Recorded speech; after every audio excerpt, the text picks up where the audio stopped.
Representatives Marjorie Taylor Greene and Lauren Boebert drew attention to themselves by heckling President Biden during last night's State of the Union address. Both Republicans, who are stunt junkies and provocateurs, could be heard sneering and making comments throughout Biden's address. During Biden's comments regarding immigration reform, Boebert could be heard chanting a phrase that harkened back to a campaign promise from Donald Trump.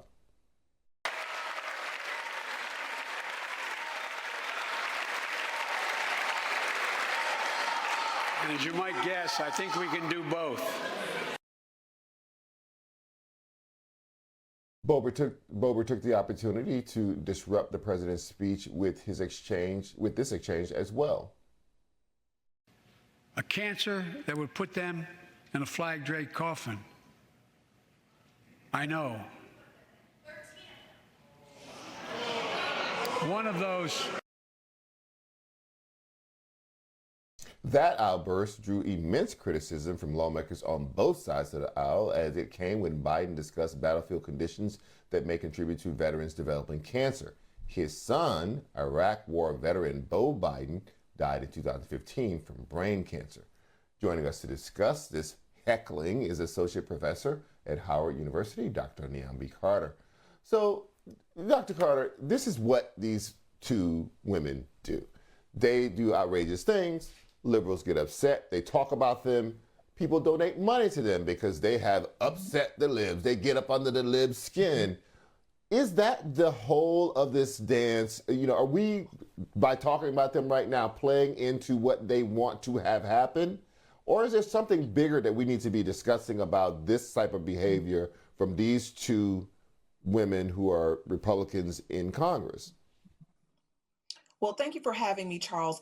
I think you hit the nail on the head. There's a certain level of fame, of notoriety that they gain by these antics. I mean, the truth is, these women are there to be provocateurs. They don't care about legislating, they don't care about the art of being leaders. They don't care about any of that. I mean, neither of them have a legislative agenda to their name that we can talk about, that their constituents certainly can hang their hat on, but we know them because they are so outrageous and so outlandish.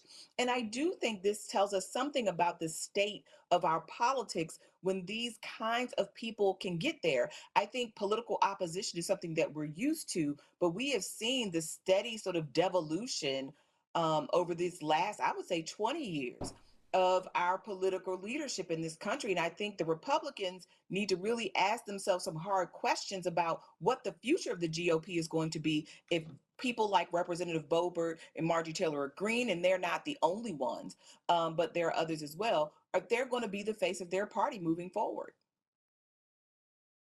When, Joe Wilson heckled Barack Obama in 2009, yelling, "You lie," he later apologized for that, and he didn't do that at subsequent State of the Unions.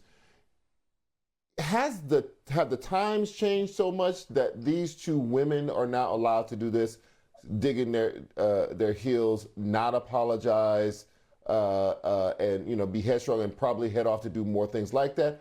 Or is there something to the gender differential here? Are they getting away with this because there are women, and the machismo culture says, "Oh, you can't take it from a woman," or the male hierarchy says, we protect the women, and therefore we're not going to be as hard on them. Is there a gender dynamic happening here that they have taken the reins of the outrage machine? Well, certainly, I think when you dress it up and you make it look pretty, this kind of stuff is easier to sell. I mean, certainly, we just had a conversation this past week about Marjorie Taylor Greene being at a white nationalist affiliated organization or conference this past week with little to no real consequence for that behavior. And the fact that you have a leadership in the House that has not spoken against her behavior. Kevin McCarthy hasn't been the one really out there condemning her. It's really been Representative Thune and others who've come forward. But it's really with the House leadership of the Republican Party that we need to see some movement on. But I think you've hit something else here, Charles. We've seen the steady denigration of political discourse in this country. We've always disagreed, but there's a way to do everything. And I remember that Joe Wilson moment. I'm sure he's hoping hoping that we forget that now this will become the most outrageous moment of the State of the Union. But it tells us something about the lack of respect that we have for our institutions in this country, not just the presidency, but the State of the Union. That's usually a moment when people will agree and disagree, but everyone will sit and listen, applaud appropriately, etc. But this kind of heckling, this is not a wrestling match. This is an official address to the country. And that's usually a moment when everybody is on their best behavior. So the fact that we have now walked away from that standard tells us something about where we are. And it's not looking very good. I mean, the fact that these members will continue to be in that body and won't seem to face any more consequences other than rebuke. I mean, in fact, Boebert doubled down on that today. And it said she won't apologize and all this other stuff. I mean, just tells us that we are in a deeply divided country. And the fact that this is fodder and red meat for their audience, I mean, it actually, I think, has also spillover effects for other GOP members. We can expect more stuff like this from not just these two members, but others in the party who are sympathetic to this kind of rancorous politics. Do you think that we're moving in some ways towards a more British Parliament model where they yell and scream and say all sorts of things constantly and boo? There is a bit of the cheering, booing, grumbling thing that is happening more and more. You may not be able to decipher what everyone is saying in the same way that you could decipher these two congresswomen, what they were saying when they were heckling, but there's a lot of grumbling now. I try to remember whether or not I could remember that kind of audience reaction beyond clapping and silence. That's what I recall there used to be. When somebody disagreed, they'd stay silent, and somebody agreed, they'd clap.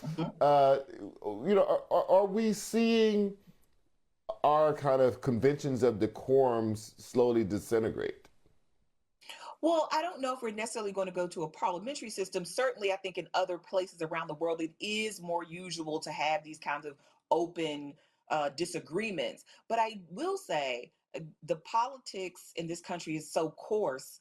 And the fact that you can have people who behave in this manner be taken seriously in any respect, I think tells us how far we've fallen. And it's not just, these two women. I will say they're the face of this particular moment, but they weren't in there by themselves. And certainly there were members who seemed to not be so upset with their sort of outbursts that were maybe surprised, but weren't necessarily bothered just looking at some of the faces in the room. So I think in some ways it's sort of like shaking their finger at them publicly, but under the table, sort of giving them the, attaboy. And I think that's the problem here. I mean, you can't speak out of both sides of your mouth when you say this is something that we want to revere, this is an institution we want to respect. You can't sort of say, do this on some days, but on this day behave. It doesn't work that way. And I think we can't put the genie back in the bottle. I think that's where we are at this particular moment. But I don't know if we're necessarily ready to be as rough and ready as the parliament is right now. Dr. Carter, thank you so much for joining us tonight. I really appreciate it.